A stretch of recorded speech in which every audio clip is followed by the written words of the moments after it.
చూడండి, ఈరోజు 7వ తారీఖు వినాయక చవితి. అంటే పొద్దున్నే అన్ని డిపార్ట్మెంట్స్ కలిపి కౌంటర్ వెయిట్స్ ప్రకాశం బ్యారేజ్ మీద కౌంటర్ వెయిట్స్ దిగించే పనిలో ఉన్నారండి. అంటే ఎందుకు తీస్తున్నానంటేనండి, ఇది కొంతమంది కళ్ళుండి చూడలేని, చెవులుండి వినలేని గుడ్డి వాళ్ళకి, సాక్షి న్యూస్ ఛానల్లో సాక్షి పేపర్ చదివే అన్నం తినలేని అశుద్ధం తినే వాళ్ళ కోసం ఈ వీడియో అండి. అంటే ఇక్కడ ఏదో ప్రస్తుతం ఉన్న ప్రభుత్వాన్ని పొగట్టమో లేకపోతే పాత గవర్నమెంట్ తిట్టడమో నా ఉద్దేశం కాదు సార్. ఇరిగేషన్ ప్రాజెక్ట్స్ మీద ఉన్నటువంటి శ్రద్ధ ఎలాంటిది అనేది నేను చెప్తున్నాను సార్. ఇదిగోండి, బెకామ్ అనే కంపెనీలో 72 అవర్స్లో హైదరాబాద్ ఉండే కంపెనీతో మాట్లాడి వాళ్ళతో తయారు చేయించేసి ఒక్కొక్క వెయిట్ 17 టన్నులు అటువంటి ఇలాంటివన్నీ కూడా తీసుకొచ్చి యుద్ధ ప్రాతిపదికన పనులు చేపడతా ఉంటే ఇంతకన్నా ఏం కావాలి సార్? ఇంకా రాష్ట్రం మీద కానీ ప్రాజెక్టుల మీద కానీ ఉన్న శ్రద్ధ గత ప్రభుత్వంలో కనీసం ఒక కేజీ ఫీజు కూడా పెట్టకుండా ఇరిగేషన్ ప్రాజెక్టుని, బ్యారేజీల్ని అన్నిటినీ కూడా నిర్వీర్యం చేసినటువంటి జగన్మోహన్ రెడ్డి ప్రభుత్వం చేసినటువంటి తప్పిదాలకి ఇప్పుడు గడుపుకోవాల్సి వస్తుందండి. ఇవన్నీ కూడా ఇప్పుడే ఇరిగేషన్ శాఖ మంత్రి రామానాయుడు గారు కూడా వచ్చి బయటకు వెళ్ళిపోయారు.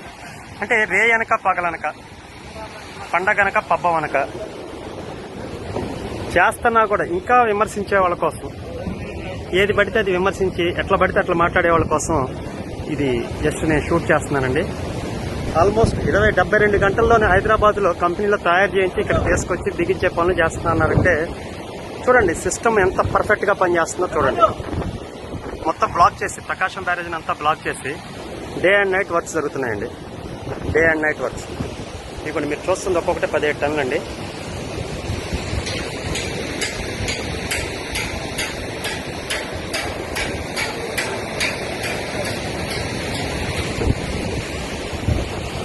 అట్లాగే ఈ బోట్లు కూడా తీయించే పనిలోనే ఉన్నారండి. ఇమీడియట్ గా ఈ బోట్లు కూడా తీయించేసే పనిలో అయితే మాత్రం ప్రభుత్వం ఉంది. ఇది బిగించిన తర్వాత వాటిని కూడా, అంటే అవి చాలా పెద్దవండి, అవి తీయాలన్నా కూడా చాలా, ఆ ఫ్లడ్ కొంచెం తగ్గితే తీస్తామని చెప్తా ఉన్నారు వీళ్ళు.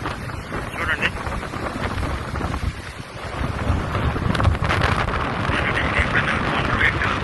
ఇన్స్టాల్ చేసే పనిలో ఉన్నారు. ఇక్కడే చేసేది ప్రస్తుతానికి ఇక్కడ ఇన్స్టాల్ చేసే పనిలో ఉన్నారండి. అంటే జనాలు కూడా తెలుసుకోవాలండి ఏం జరుగుతుంది ఏంటి అనే దాని మీద అందరికీ ఒక అవగాహన ఉండాలి.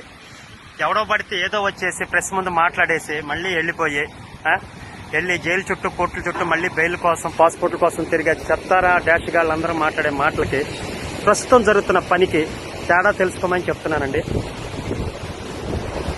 సో అందరూ తెలుసుకుంటారని ఆశిస్తున్నాను సార్.